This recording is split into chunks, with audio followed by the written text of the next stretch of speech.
وہی خون نبوت، وہی اللہ کے عشق کے نمائندے آج ذبح عظیم کی تشریح کرتے ہوئے جب اب حسین نے تو آنکھوں پہ پٹی بھی نہیں باندھی، یہ اپنے عشق کا وہ کمال تھا، یہ وہ نبوت کی تربیت تھی، لوگوں کو حسینیت کی سمجھ نہیں آتی۔ اب ذی وقار اب آئیے، اب جناب ابراہیم یہ جو اللہ کے بندے ہوتے ہیں نا، اب اللہ ان کی نشانیوں کو کیسے قائم فرماتا ہے۔ اب حاجی صاحب میرے پاس دو تین یہ باتیں ہیں آپ کو سمجھانے کے لیے۔ حاجی صاحب تشریف لے گئے، احرام اتار دیا، جناب دستار اتار دی، کپڑے اتار دیے، بادشاہ وقت ہے، چاہے غریب ترین بندہ ہے، اللہ نے فرمایا اور میری بارگاہ میں دونوں ایک جیسے ہی پیش ہو گئے، اتار تو لباس سب کچھ، بے شک یہاں سے جانے والا جیسے بھی گیا، جس پروٹوکول سے بھی گیا، ارے اللہ کی بارگاہ میں اللہ نے سب کو برابر کر کے دکھایا، یہ مساوات ہے میرے پروردگار۔ اور کہا، اور پھر دو چادریں پہن کر آیا، کہا فقیر بن کر آؤ، مجھے جب تک تم اپنے آپ کو مار کر نہیں، ویسے کفن پہنتا ہے بندہ مر جائے، یا حج پہ بھی یہ دو چادریں بمثل کفن کی ہیں نا، سفید چادریں، کہا یہاں آنے کے لیے نفس کو مار کے آنا پڑے گا، میں نہیں بدی ہوتا، اس کو مار کے آنا پڑے گا، اس کی کوئی حیثیت نہیں ہے، سارے کے سارے گنہگار سے گنہگار، نیکوکار، ایک شکل میں ایک روپ میں نیت کر کے احرام باندھ کر نفل پڑھ کے اللہ کی بارگاہ میں حاضر ہو گئے، خانہ خدا بھی دیکھا، کعبہ پروردگار بھی دیکھا، عبادت شروع ہونا چاہتی ہے۔ اب کہا ظاہر کو تم نے پاک کیا ہے، تمہارے من کو بھی پاک ہونا ضروری ہے۔ ایسے حج عمرہ کر کے بندہ ایسے ہی پاک ہو جاتا ہے جیسا ماں کے پیٹ سے بھی پیدا ہوا ہو، مطلب کوئی گناہ نہیں، پر اللہ فرماتا ہے میرے گھر کا بھی کوئی پروٹوکول تو ہے نا، یہاں اس کا طواف کرنے سے پہلے بھی تمہاری طہارت تو ضروری ہے۔ آپ کیا کریں مولا، جو آتا تھا کر لیا، بیوی بچے چھوڑ دیے، گھر بار چھوڑ دیا، کاروبار چھوڑ دیا، لباس اتار دیا، دستار اتار دی، اپنے آپ کو ایک فقیر کے روپ میں ڈھال لیا، ننگے سر ننگے بدن، یہ دو چادریں اوڑھ کر سطر کو ڈھانپ کر تیری بارگاہ میں حاضر ہوں، میں یہی کر سکتا تھا، میں نے نیت بھی کی ہے، میں نے نفل بھی پڑھے ہیں، خود کو پیش بھی کر دیا ہے، مولا اب جو اندر کی طہارت ہے وہ کیسے ہوگی؟ اللہ فرماتا ہے اس کا طریقہ میں تمہیں سکھا دے گا۔ ادھر آگے کھڑے ہو جاؤ، اب طواف شروع نہیں کر سکتے، پہلے خود کو پاک کرو۔ مولا کیسے پاک کریں؟ کہا وہ کعبے میں ایک پتھر ہے، نام ہے حجر اسود، حجر اسود کو چومنا پڑے گا، حجر اسود سے نسبت بنانی پڑے گی۔ کہا مولا حاجی اتنے لاکھوں میں ہیں، میں تو اس کو کیسے چوموں، پاس نہیں جا سکتا۔ پھر کہا دیکھ بھی نہیں سکتا۔ کہا یہ گرین لائٹ لگی ہے نا، دور کھڑے ہو جاؤ، ایسے ہاتھ اٹھاؤ، اس کو استلام کہتے ہیں، اور حجر اسود کو کی طرف منہ، بولا نظر نہیں آ رہا، کہتا تم نہیں دیکھ سکتے پر حجر اسود تمہیں دیکھ رہا ہے۔ کھڑے ہو جاؤ، ہاتھ کھڑے کرو، ہاتھ کھڑے کر کے یوں جھٹکا دو تاکہ نسبت بنانے والوں میں نام آ جائے۔ حجر اسود کو دور سے کھڑے ہو کر ایسے ہاتھوں کو جھٹکا دے کر کہا مولا اب اس کا کیا مقصد ہے؟ کہا اپنے بندہ گنہگار ہو نا، سر سے لے کر پاؤں تک تو سارے ہی گنہگار ہیں، پورے وجود میں گناہ ہوں گے نا، لیکن کہا اب تمہارے ہاتھ نسبت پا گئے ہیں ایک پتھر کے ساتھ، اب تمہارے ہاتھ جو ہے نا وہ صرف طاہر نہیں ہوئے، مطہر ہو گئے ہیں، اپنے ہاتھوں کو چوم لو، میں اندر سے تمہیں پاک کر دوں گا۔ مولا سمجھ نہیں آ رہی، ہمیں تو یہاں فتوے لگ جاتے ہیں، ہم تو پتھروں کے پجاری بھی نہیں ہیں۔ آواز آئی، یہ بھی مسئلہ حل کر دیا نبی کے عاشقوں نے، صحابہ کی جماعت نے، پیارے عمر فاروق کھڑے تھے حجر اسود کے پاس، کہا اے حجر اسود میں تمہیں چوم رہا ہوں، پر سنو اس لیے نہیں چوم رہا، جنت سے آئے ہو، جنت سے آنے کا مطلب ہے نا نور ہے، جنت نور ہے، تو حجر اسود پتھر ہے پر نور ہے، جنت سے آیا ہے، لیکن کہا اس لیے نہیں چوم رہا ہوں۔ اب یہاں پہ محدثین نے یہ بھی لکھا کہ جناب فاروق اعظم نے یہ کہا نہیں، لیکن یہ جملہ چونکہ اظہار نہیں کیا تو اس کی تشریح میں یہ ہو سکتا ہے، انہوں نے یہ نہیں کہا کہ اے تو کعبے میں لگا ہے تو اس لیے نہیں چوم رہا، لیکن فرمایا کیا؟ کہا اس لیے چوم رہا ہوں کہ میں نے دیکھا میرے نبی نے تجھ کو چوما ہے۔ اس کا کیا مطلب ہے؟ کہ کملی والے کے لب لگے ہیں، نبی کا لمس ملا ہے، نبی کی محبت ملی ہے، نبی کا پیار ملا ہے۔ اب کہنے لگے ساتھ ہی چوم تو رہا ہوں لیکن مجھے یہ بھی ہے کہ تو فائدہ نہیں دے گا۔ پاس کھڑے تھے مولا علی اور مرتضیٰ، شیر خدا، مشکل کشا، تدبر قرآن کا نور رکھنے والے، کملی والے آقا کی محبت کے عظیم پیکر، جس علی کا ہاتھ کھڑا کر کے نبی کہے جو نبی کو مانتا ہے اس کو علی کو تو ماننا ہی پڑے گا، اور راستہ ہی نہیں ہے اور طریقہ ہی نہیں ہے۔ کہا اے عمر فاروق ایسا مت کہیے، یہ فائدہ نہیں دے گا۔ کہا کوئی دین میں فرق تو نہیں آئے گا، لوگ بعد میں باتیں کریں گے اور پتھروں سے فائدہ نہیں ملتا۔ آواز آئی کوئی پتھر ہو تو وہ ہے، یہ وہ پتھر ہے جس کو کملی والے نے شان دے دی ہے، نبی نے چوما ہے، نبی نے نسبت دی ہے، نبی نے پیار کیا ہے۔ اب اس پتھر کی پھر انہوں نے شان بھی بیان کی کہ بروز قیامت کہا یہ تم اس کا کالا رنگ دیکھ رہے ہو نا، یہ کالا نہیں تھا، یہ سفید تھا، یہ گناہوں کو، اچھا حجر اسود ایک شخص ہو نا، میں ہی ہوں، تو حجر اسود کو پتا ہے کہ اس نے کون کون سا گناہ کیا ہے، وہ سارے گناہوں کو سر کے بالوں سے لے کر پاؤں کے ناخن تک میرے اندر سے گناہوں کو چوس لیتا ہے۔ جو بھی حاجی جاتا ہے ہر شخص کے ہر گناہ کو حجر اسود جانتا بھی ہے، پہچانتا بھی ہے، کھینچتا بھی ہے۔ کہا یہ کالا نہیں تھا، سفید تھا، یہ کالا ہو گیا ہے۔ کہا اب اچھا ہوگا، گناہوں کو چوس لیتا ہے۔ پھر بات یہاں پہ ختم نہیں ہوئی، کہ قیامت والے دن ایک ایک شخص کو جس نے حجر اسود کو چوما یا حجر اسود سے نسبت بنائی، اب سب نے تو چوما نہیں نا، میں بھی پورا مہینہ ماہ مبارک رمضان کا وہاں پہ رہا ہوں، تو میں کوشش کے باوجود بھی حجر اسود کو چوم نہیں سکا، لیکن میں تو نبی کا ماننے والا ہوں۔ کملی والے نے یہی فرمایا ہے، تو دھکے دینے کی بجائے، پریشان کرنے کی بجائے، جب دور سے ہی تم اشارہ کر لو گے تو تم نہیں بھی گئے ہو تو حجر اسود تمہارے پاس آ جائے گا نا۔ تو کئی لوگ اب ایک دن میں حاجی صاحبان آج دیکھو مکے میں کتنے ہوں گے، ہزاروں تو ہوں گے، لاکھوں نہ بھی ہوئے، ایک دن میں اگر ہزاروں ہیں تو ایک مہینے میں کتنے ہوں گے، ایک مہینے میں اگر لاکھوں ہیں تو ایک سال میں کتنے ہوں گے۔ کملی والے کے دور سے لے کر آج تک اور آج سے لے کر قیامت تک کروڑوں اربوں لوگوں نے حجر اسود کو چوما، اپنی نسبت بنائی، اور قیامت والے دن ایک ایک شخص کو حجر اسود پہچانے گا، آنکھ رکھے گا۔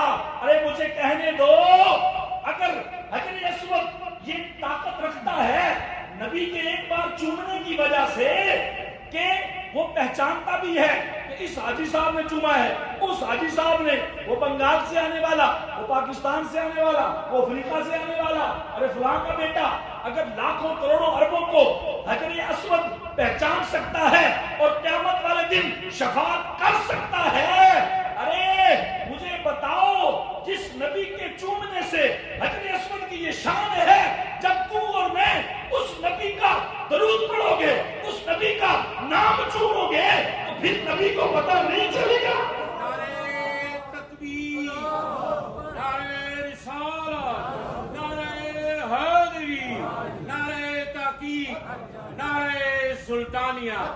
اگر حجر اسود کی یہ شان ہے میرے دوستو، وہ قیامت والے دن شفاعت کرے گا، تو کملی والے کے صحابہ کا کیا مقام ہے، کملی والے کے عاشقوں کا کیا مقام ہے۔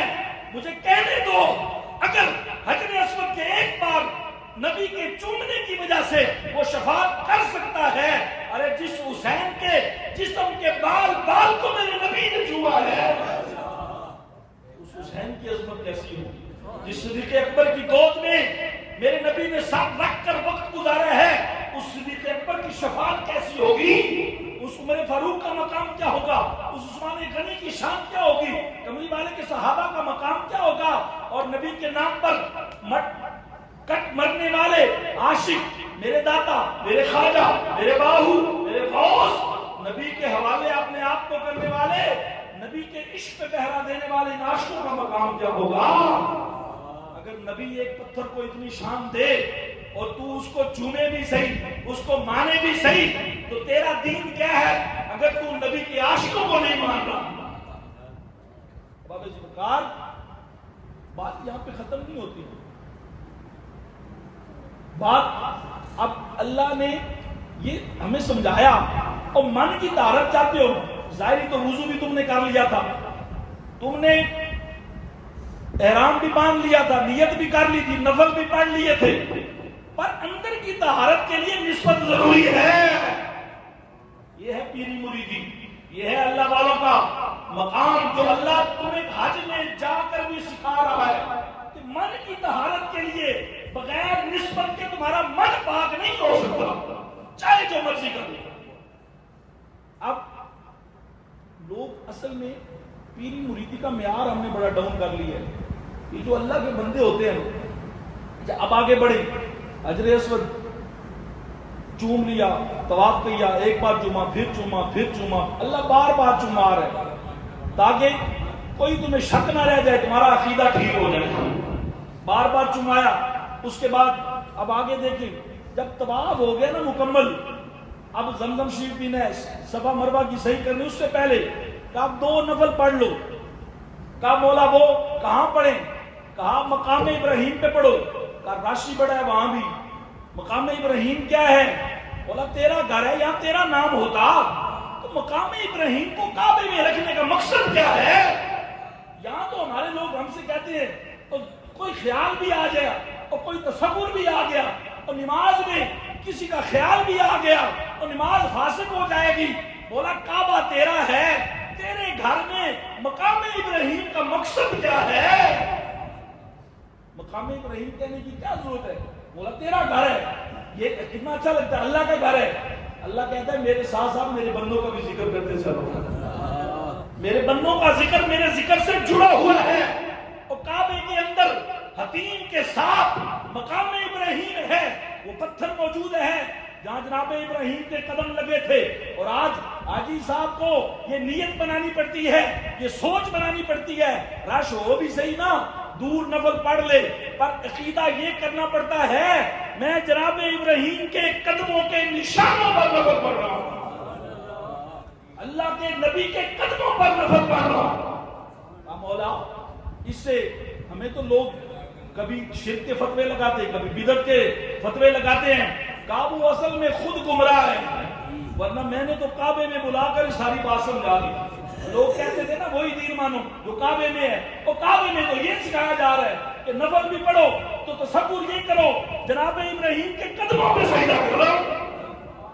مقام ابراہیم پہ آپ نے جو حاجی صاحب گئے آپ نے نفل نہیں پڑھے وہاں پر، کیا سوچ کر پڑھے تھے؟ یہی سوچ کر پڑھے تھے مولا تو اس کا مطلب کیا ہوا؟ کہا اس کا مطلب یہ ہوا کہ غیر اللہ وہ نہیں ہے جو یہ مولوی کہے، جو یہ اسکالر کہے، جو یہ بدبخت کہے. ارے غیر اللہ وہ ہے جس کو اللہ کہے.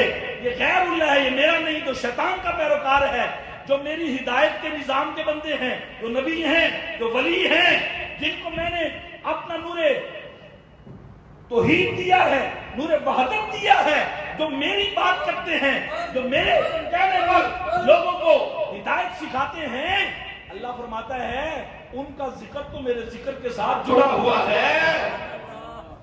اب ذکر ہمارا دین بڑا سادہ سا ہے، بڑا خوبصورت سا ہے. اللہ پاک نے ہر چیز میں اچھا. قربانی کے حوالے سے میں ایک عرض کرنا چاہتا ہوں. نماز جمعہ پڑھتے ہیں، وقت ہوا چاہتا. ہماری یہ مسجد مرکز محبت ہے. میں اکثر یہ بات کہتا ہوں، ہمارے قبلہ حضرت علامہ صاحب، آپ سارے لوگ صاحبان محبت ہیں، پر وقت دیا کرو، ٹائم دیا کرو. جمعے والے دن تو کم سے کم آدھا گھنٹہ آ کر مسجد میں ترتیب سے بیٹھا کرو، سنا کرو، اور 2-4 باتیں ہفتے کے بعد تو یاد کر لو. فتنوں کا دور ہے، فرقوں کا دور ہے، ہمارا ملک ٹوٹ رہا ہے، ملت بکھر رہی ہے، اور دین کے نام پر بے دینی پھیلائی جا رہی ہے. چاہے کوئی اللہ کے نام پہ فرقہ بنائے، اسلام میں اس کی بھی کوئی گنجائش نہیں. چاہے کوئی نبی کے نام پہ فرقہ بنائے، اسلام میں اس کی بھی کوئی گنجائش نہیں ہے. چاہے صحابہ کے نام پہ کو فرقہ بنائے، اسلام میں اس کی بھی کوئی گنجائش نہیں ہے۔ چاہے اہل بیت کے نام پر کوئی فرقہ بنائے، اسلام میں اس کی بھی کوئی گنجائش نہیں ہے۔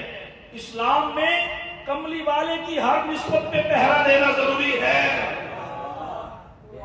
یار جس دین میں ایک سفید داڑھی والے کی بے ادبی کی بھی اجازت نہیں ہے، کسی سفید داڑھی والے بزرگ کو دیکھو تو نبی پاک صلی اللہ علیہ وسلم کا یہ فرمان کہ جب تم کسی سفید داڑھی والے کا حیا کرو گے تو یہ سمجھ لینا تم نے مدینے والے کا حیا کیا ہے۔ اس میں شرک کے فتوے دینے کی کوئی گنجائش ہے؟ اس میں کفر اور منافقت کا فتویٰ دینے کی کوئی گنجائش ہے؟ جس میں ایک عام سفید داڑھی والے کا بھی احترام کملی والا ضروری قرار دے رہا ہے، اس میں شرک، فتوے اور منافق کہنے کی اور کافر کہنے کی گنجائش کہاں پہ بنتی ہے؟ جو کہہ رہا ہے وہ خود ہو چکا ہے، وہ دین کا نمائندہ نہیں۔ ایک آخری بات، نوجوان بیٹھے ہیں، کچھ نئے لوگ بھی، ایک بنیاد آپ کو دے رہا ہوں، کوئی بندہ ہو آپ سنیں، باتیں سنیں، سوشل میڈیا کا دور ہے، جبے دستاریں پہن کر لوگ ظاہر ہے 72 فرقے بنیں گے نا، امت میں سے بنیں گے نا، کلمہ پڑھنے والوں کے 72 فرقے ہوں گے۔ اور یہ مجھے کہنے دیجئے، علماء حق سے نہیں کہہ رہا میں، لیکن یہ جو 72 قسم کے لوگ ہیں نا، یہ 72 قسم کے مولوی ہیں، کیونکہ عام بندہ فرقہ کیسے بنائے گا؟ اور فرقہ تو وہی بنائے گا جس کی 2-4 بندے باتیں سنتے ہیں، فتنہ تو وہی پھیلائے گا نا جس کی آڈینس ہوگی، جس کی بات ہوگی۔ اسی لیے کہا گیا کہ اہل حق کے پیچھے چلو، علماء حق کی، اور علماء حق کون سے ہوتے ہیں؟ جن کو مدینے والے کا دیدار نصیب ہوتا ہے۔ یہ علماء حق کی وہ تعریف ہے جو میں سلطان بہو سرکار کے کلام سے کر رہا ہوں، جو نبی تک نہیں نہ پہنچے وہ علماء حق نہیں ہے، لیکن چلو اہل حق کے ساتھ بیٹھنے والے ہوں پھر بھی قابل قبول ہیں۔ اور دوسری یاد، اہل حق کا سب سے بڑا شیوا پتہ کیا ہے؟ یاد رکھیے گا، اسلام کی سب سے، میں اکثر یہ بات کرتا ہوں، سب سے بڑی پہچان اہل حق کی ہے ادب۔ جو بندہ، میں نے کل پرسوں ایک مولوی کی تقریر سنی، وہ کہہ رہا جی میں سلطان بہو گیا ہوں، میں نے وہاں فلاں نعرہ لگایا، وہاں بتایا میں نے یہ نعرہ کیا ہو۔ خدا کے بندے، سلطان بہو کو تو بتائے گا؟ اور جس کا چہرہ دیکھ کے کافر کلمہ پڑھتا تھا ان کو سکھائے گا تو؟ بندہ، اچھا فتنہ کب پیدا ہوتا ہے؟ جب کوئی بندہ اپنی اوقات سے بڑی بات کرتا ہے۔ آپ کا کوئی ملازم ہے نا، جب وہ یہ سمجھے گا نا کہ مالکان تے پتہ ہی کوئی نہیں، تو تب فتنہ پیدا ہو جائے گا۔ جب استاد کے سامنے نیچے شاگرد ہے، وہ یہ کہے گا استادان تے پتہ ہی کوئی نہیں، میں نے بڑا پتہ ہے۔ جب بیٹا باپ کو کہے گا بھئی میرے پیون تے پتہ ہی کوئی نہیں، تو فتنہ پیدا۔ جب چھوٹی حیثیت والا بڑوں کو چیلنج کرے، بڑوں کے بارے میں باتیں کرے، تو وہ فتنہ ہی ہوتا ہے۔ اب جو صحابہ کے بارے میں بات کر رہا ہے، جو اہل بیت کے بارے میں بات کر رہا ہے، جو یہ کہتے ہیں سلطان بہو کوئی نہیں جی غوث پاک، بھائی تو کیا ہے؟ تیری حیثیت کیا ہے؟ تیرے گھر میں تیری بیوی تیری بات نہ سنے اور تو لگا بات کرنے ان بڑوں کے بارے میں جن کو مدینے والے نے عزت دی ہے۔ تو ہم نے کسی فتنے کا شکار نہیں ہونا، ہم نے کسی فرقے کا شکار نہیں ہونا۔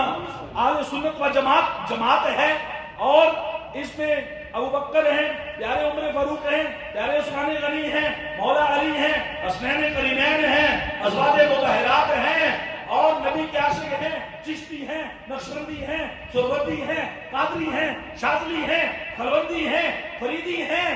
مدینے والے کا ہر عاشق اس میں شامل ہے۔ اچھا آپ کبھی سوچے نا، بندہ سوچ تو سکتی ہے، ان پڑھ بندہ بھی، یار کسی اور فرقے میں اللہ کا ولی کیوں نہیں ہے؟ نمازیں بھی پڑھے، سارا کچھ کرے، تلاوت بھی کرے، اور داتا صاحب اسی میں کیوں ہے؟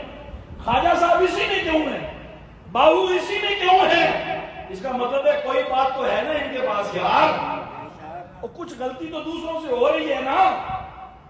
اب ابے جی وقار، میں یہ عرض کر رہا تھا، بات ختم، نماز جمعہ پڑھتے ہیں لیکن خود بچیے، اپنی اولادوں کو بچائیے، اور ایک بنیاد بنا لیجئے، ادب کو بنیاد بنا لیں۔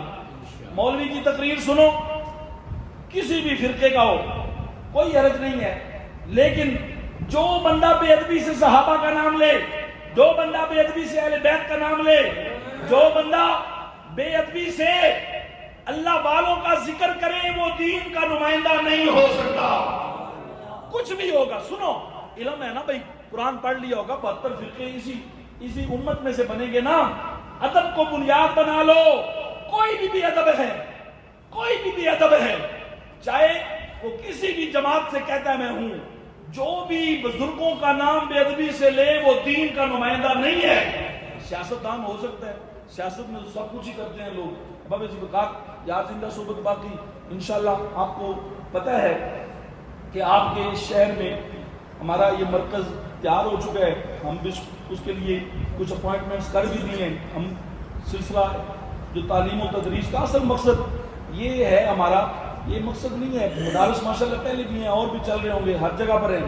ہمارا اصل مقصد ہے عاشقان مولا کو تیار کیا جائے, عاشقان رسول کو پروان چڑھایا جائے. اس کے لیے ظاہر ہے ہمارے اپنے ذہن میں, تو ہم نے اس کے لیے بنیادی طور پر لوگوں کے اندر ایک نیٹ ورکنگ کی ضرورت ہے. ادارہ تو کب کا ہی شروع ہو چکا ہوتا, نہ پیسوں کی بات ہے. پہلے بھی جو پیسے لگے ہیں, آپ بتاؤ کوڑے والوں اس میں تمہارا کتنا حصہ ہے اور ان کا کتنا ہے جنہوں نے بنایا ہے. بات پیسوں, لیکن آپ کو مجھ کو حصہ لینا چاہیے اور اس میں شامل ہونا چاہیے. آپ بھی سوال ضرور ہے, اتنا بڑا مرکز بن گیا اور چلے گا بھی صحیح انشاءاللہ تعالی, اور بہت کامیاب چلے گا. لیکن اس کے لیے جو بنیادی سٹرکچر ہے ہم اس پہ کام کر رہے ہیں. تو آپ کو میں ضرور کہوں گا, آپ ضرور ان دوستوں کے ساتھ جنہوں نے اتنی بڑی قربانی دی اور کیا, ہم نے بھی کوشش کی آپ کے ساتھ نبھانے کی, کر رہے ہیں. لیکن ہم تو یہاں نہیں رہیں گے, پتہ نہیں کہاں ڈیوٹی لگ جائے گی, وہاں چلے جائیں گے, پھر کہاں لگ جائے گی. لیکن آپ یقین کریں, میں یہ بات صرف ممبر رسول پر بیٹھ کر, میں اللہ نے بڑا وقت دیا, بڑا موقع دیا, میں پورا مہینہ رمضان کا وہاں پہ رہا ہوں. میں اللہ کی عظمت کی قسم کھا کر کہتا ہوں, آپ ایک ایک شخص کے لیے میں نے حضور کی بارگاہ میں دعا کی. جو مجھے کملی والے نے بڑا موقع دیا, اللہ نے بڑا موقع دیا, اور میں کھوڑے والوں کو یاد کر کر, اب اس میں میرا کمال نہیں ہے, یہ میرے سلطان کی وہ محبت ہے جو آپ سے, یہ مرشد کی وہ نگاہ ہے جو آپ کو بھی تو سوچنا چاہیے آپ کہاں کھڑے ہیں. ہماری وفائیں آپ سے ہیں, ہماری محبتیں آپ سے, ہمیں آپ سے کچھ نہیں چاہیے, آپ کا خلوص اور پیار چاہیے انشاءاللہ. اور اب میں ترکی گیا ہوا تھا, آپ یقین کریں گے 50 کروڑ سے زائد کا کام ہم نے وہاں کیا ہے. آپ نے ترک بہن, حالانکہ ہمارا ان سے تو تعلق ہے, کوئی خون کا رشتہ ہے کوئی بھی نہیں ہے, اور یہ بھی نہیں ہے یہاں تو چلو آپ لوگ کوئی کہہ سکتا ہے جی کہ اپنے چونکہ عزت بنے گی اور بڑے لوگ نعرے ماریں گے, وہاں تو ہماری کوئی نام بھی نہیں لے گا. تو بات یہ ہے ہی نہیں, عزت بنانے سے نہیں بنتی, عزت مدینے والے کی نگاہ سے بنتی ہے, ان کے کرم سے بنتی ہے. تو ہم پوری دنیا میں کام کر رہے ہیں, آپ اس مشن میں ہمارے ساتھ شامل ہوں, آپ اپنی صلاحیتیں پیش کریں, اور مقصد یہ نہیں ہوگا کہ ہمیں آپ سے کیا چاہیے. ہم تو کہتے ہیں جتنا کچھ ہے اس میں سے کچھ لے لیجیے تاکہ ہماری نسلیں مدینے والے کے نوکروں میں شامل ہو جائیں. بڑا فرقوں, بڑا پرفتن دور ہے. اللہ پاک اپنا تعلق جوڑیے, مسجد میں آئیے جائیے, نمازوں کی پابندی کیجیے, اپنے گھر کا ماحول بدلیے, اور جہاں اچھا کام ہو رہا ہو اس میں حصہ لیجیے, کسی شر کا حصہ نہ بنیے. آج کل میں ایک ترغیب اور دینا چاہتا ہوں, آج کل سوشل میڈیا لوگ سیاسی جماعتوں سے بھی منسلک ہیں, اور آپ ادھر سے ایک بات آتی ہے, کوئی ویڈیو, کوئی بیان, آپ کو پتہ ہی نہیں جھوٹ ہے کہ سچ ہے, اور جن سے تم ملے ہی نہیں ہو, جن کو تم نے دیکھا ہی, یہ سارے سیاسی جو ہیں نا سارا بکاؤ مال ہے, یہ سارے جھوٹے ہیں, سارے گندے ہیں, کوئی کتا ہے, کوئی خنزیر ہے, سارے ہی پلیت, کوئی چھوٹا ہے, کوئی بڑا ہے. خدا کے لیے سیاستدانوں کے پیچھے اپنا ایمان خراب نہ کرو, ان کے نعرے نہ لگاؤ, مدینے والے کی بات کا تعلق ہونا چاہیے, معاشرے میں رہتے ہیں, ہمارا رابطہ ہونا چاہیے, ان کے دیوانے نہ بنو. دیوانہ بننا ہے تو مدینے والے کا بنو. اس کی بات آگے نہ, یہ میسج آیا واٹس ایپ پہ, آگے ٹھوک دیا, اور جھوٹ پھیلا رہے ہو تم, پتہ ہی نہیں ہے یہ جھوٹ بول رہا ہے کہ سچ بول رہا ہے. کملی والے نے اس میں پابندی لگائی ہے کہ بغیر تحقیق کی کوئی بات آگے نہ کی جائے. جس بات کا تمہیں نہیں پتا, شورٹی نہیں ہے, تمہارے پاس یقین نہیں ہے یہ سچ ہے کہ جھوٹ ہے, تمہیں تو نبی نے پابند کیا ہے کسی جھوٹ کو آگے پھیلانے سے. تو آج اس وجہ سے پورا ملک ٹوٹ رہا ہے. اللہ پاک ہمارے حال پہ رحم فرمائے.